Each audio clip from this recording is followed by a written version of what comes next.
So Bria Hartley is driving in. Sophie Cunningham, or Kelsey Mitchell comes down. Sophie Cunningham overhelps, and Bria Hartley just kind of plows through her leg by the looks of things. She kind of plows through the knee, and Sophie's holding like her patella. Sophie Cunningham went down and the entire WNBA world froze. One moment she was hustling on defense, sliding into position like she's done 1,000 times before. The next, Bria Hartley came crashing in, collapsing right into Sophie's leg. The knee buckled. Sophie dropped, clutching her patella in visible agony.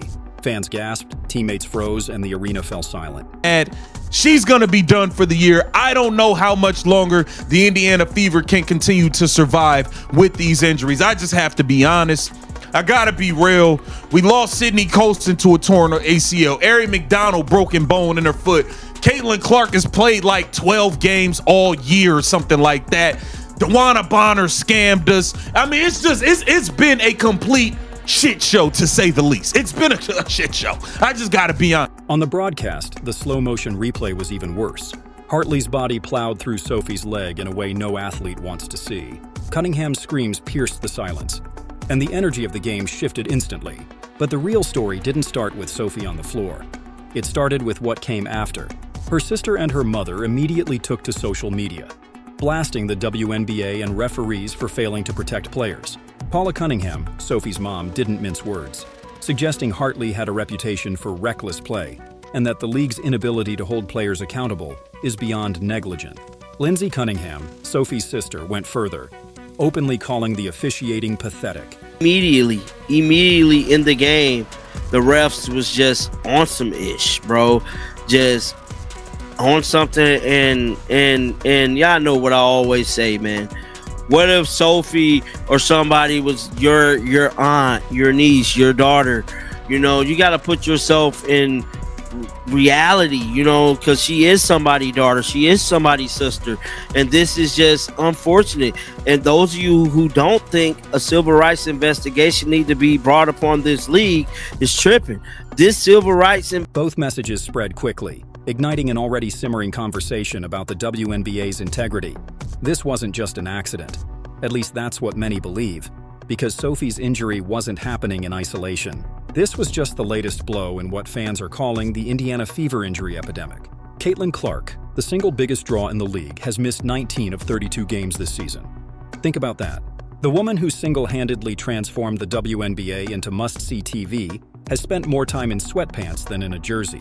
Her timeline of injuries reads like something out of a medical textbook. Left quad strain, left groin strain, and now a right groin injury that refuses to heal. Each time she tries to return, it mysteriously re-aggravates. And now Sophie Cunningham is the latest casualty, but it doesn't stop there. Ari McDonald is gone with a broken bone in her foot. Sydney Coulson, torn ACL, done for the year. That makes 4 players, ripped out of Indiana's lineup in one season. For most teams, losing 1 starter is bad luck. Losing 2? A nightmare. Losing 4 core players? That's not coincidence. That's a pattern. Fans are asking the obvious question. Is this team cursed, or is there something deeper happening here? The Cunningham family made it clear where they stand. Oh man, I gotta tell you, this victory,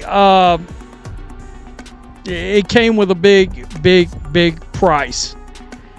Bria Hartley, let me just start there because we've got Sophie Cunningham's sister and mother weighing in on the league, and Bria Hartley right here. This is Hartley right here coming in. Slide over right there, and Hartley just kind of falls and she crushes in on the knee of Sophie right here. She went down hard. And that was it. Their frustration wasn't just about Sophie being hurt. It was about the complete lack of protection and accountability from the league. Sophie had already been fined 4 separate times this season for calling out officiating. 4 times. And yet, here she was, sidelined because those same referees refused to control reckless plays.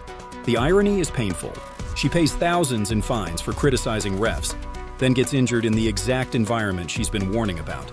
And this is where it gets darker. It's not just Sophie. It's Caitlin Clark, too. From the moment Clark stepped into the league, opponents made her their target. Lisa Bluter, Clark's college coach, admitted the scouting report was always, "Be physical with Caitlin." But the physicality Clark faces in the WNBA has crossed a line. This isn't just tough defense. This is systematic punishment. Sophie Cunningham lying down, clearly in pain, visible pain, agony, pain, stays down. Got to cut to commercial. The medical staff comes around her. She looks like she walked off on her own accord, but it looked like she walked off in pain on her own accord. Out for the rest of the game. Only played 10 minutes. And that's where Lexi Holt needed to step up, and step up she did. Step up. Pushes to the ground. Hits that would be called flagrants in any other league.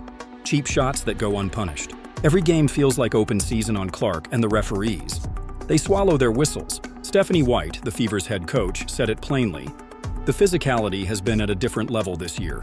Translation: the league has allowed Clark and her teammates to get battered with zero protection. And the more she gets battered, the more her injuries pile up. So why isn't the WNBA stepping in? The answer might be as ugly as it sounds. When Sophie Cunningham or Caitlin Clark criticize officiating, they get fined.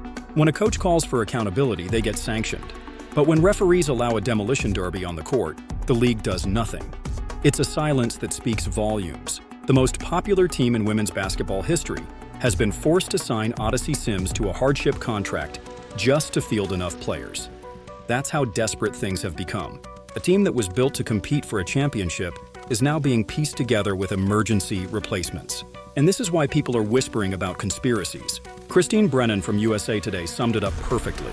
The WNBA failed to rise to the occasion. The league is getting record viewership. More people are watching women's basketball than ever before. And yet, instead of protecting its stars, the league has turned games into dangerous free-for-alls.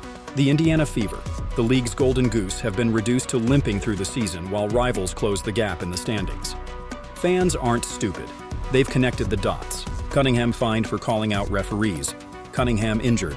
Clark mocked for complaining about physicality. Clark injured repeatedly. McDonald and Sydney Coulson, both sidelined in freak injuries that just happened to strike at the worst possible time. And through it all, the league acts like this is normal, like it's just bad luck, except it's not. Not when the patterns are this obvious. Look at the timeline. Clark dominates in the early Sophie's season, sister Lindsay then and her suddenly mom suffers a Paula. quad injury. At She returns, WNBA, regains maybe you momentum, should then suffers focus a groin less on injury. fining She comes players back again, drops for 32 commenting points on your against the poor defending champion, officiating New York and more Liberty, about hiring and officials that are able to immediately call re-injures herself the consistent very game next game protect against your Connecticut. athletes. Then as the Fever start to Pathetic. adjust, Praying for you, McDonald and Sydney Coulson Sophie both go down in Cunningham. the same Yeah, game. officially, Now, Sophie my Cunningham two is the favorite latest players in this casualty. league That's not bad that luck. I really That's a love calculated to, sequence of events particularly that love to continually pull cripples for. the Fever, They're just both as out they're gaining now, momentum. and the numbers don't lie. it did not Indiana's look good. playoff chances No were as word high as on that, by the 99% way. earlier this season. Now, they've plummeted to 87% and dropping. Rival teams like the Storm and Sparks are closing in, breathing down Indiana's neck in the standings. Every game Clark misses, every time a star player goes down, Indiana slips further away from the top. And the WNBA benefits. Because a balanced league is easier to sell than one team dominating every headline. But the backlash has begun. Sophie's fines didn't silence her. They made her a fan favorite. Every time she's punished, fans rally behind her. GoFundMe campaigns cover her fines within hours. Hashtags demanding referee accountability trend within minutes of her speaking out. And her sister's comment, calling the league pathetic, hit harder than anything the WNBA's PR team could spin. Fans aren't buying the excuses anymore. They see the missed calls. They see the dangerous hits. They see the league punishing players for speaking the truth instead of fixing the problem. And then came the ultimate insult. Referees telling Sophie she flopped after a brutal elbow to the neck. The video evidence was undeniable. She was knocked to the ground only to be told she exaggerated it. Lawsuit. Sophie It reposted is the Sophie clip as herself, well. It's Sophie sarcastically as well. laughing at the Just idea the amount she of faked calls, the contact. way she's been That treated. moment Watch. went viral. Fans shared it I mean, relentlessly, just pointing to it as proof immediately of how blind or first biased look officiating at has become. this. So what happens next? Instantly into the Fever was game. supposed to be the Instantly. WNBA's perfect Immediately. story. A young superstar in Caitlin Immediately Clark, Sophie a veteran Sophie enforcer got in Sophie hammered. Cunningham, They and had a front office target building to a hurt win now Sophie. roster with She was talent like Aaliyah targeted Boston and by Kelsey this Mitchell. team Even Cheryl Swoops, one for of Clark's a reason. harshest critics, for predicted a Indiana would win the reason. 2025 They wanted to championship. hurt Sophie. Vegas odds They makers made had it them near their the top of the business list, to hurt. right behind New York and Las Vegas. But instead of a championship chase, fans are watching a slow-motion collapse. The injuries, the officiating, the fines, they've all combined into something bigger than basketball. A scandal brewing in plain sight.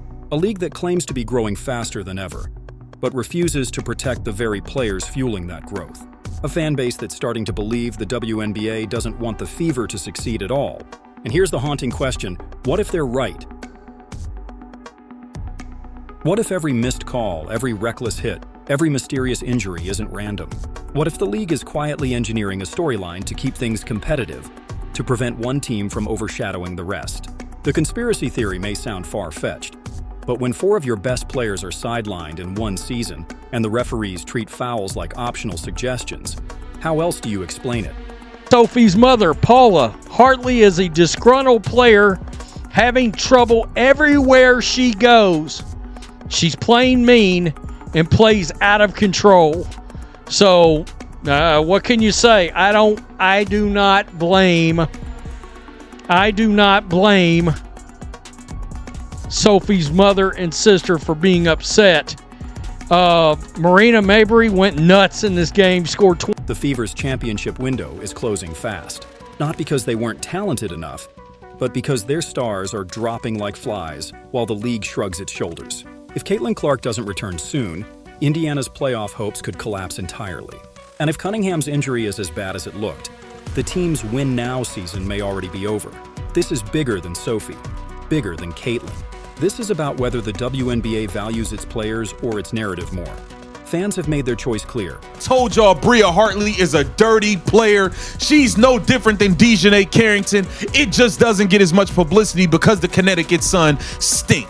Point blank, period. She's reckless. She injured Sophie Cunningham, and it is a travesty. Stephanie White, you better go and you need to be buying Kelsey Mitchell food all week. You need to send her a personal masseuse because she saved your job tonight. Your ass should have been fired if y'all had lost today. Point blank and period. You was horrible. Bro, before you could sneeze, we was down by 10 plus points in the first. They're angry, they're vocal, and they're demanding accountability. But will the league listen before it's too late? Because if they don't, this might not just be the end of Indiana's season. It could be the beginning of the WNBA's what normal teams biggest lose in an scandal yet. entire